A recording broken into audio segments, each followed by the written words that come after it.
تختی کا تعلیم کے سفر میں اہم کردار۔ قلم، دوات اور تختی کو آج پھر دوبارہ زندہ کرنے کی اشد ضرورت ہے۔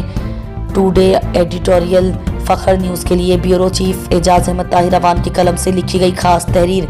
تختی کا استعمال بچوں کو لکھنا سکھانے کے لیے ایک قدیم روایت ہے جو بر صغیر پاک و ہند سمیت دنیا کے کئی خطوں میں رائج تھی۔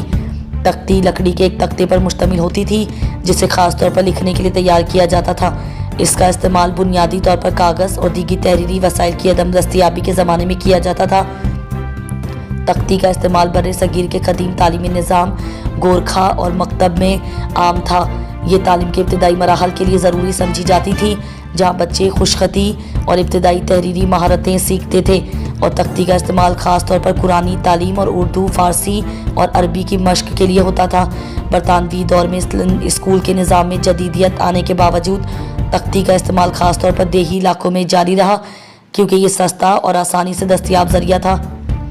تختی کی یہ روایت نہ صرف تعلیمی ضروریات کو پورا کرتی تھی بلکہ بچوں کو صفائی، خوش خطی اور بار بار مشق کی عادت بھی سکھاتی تھی۔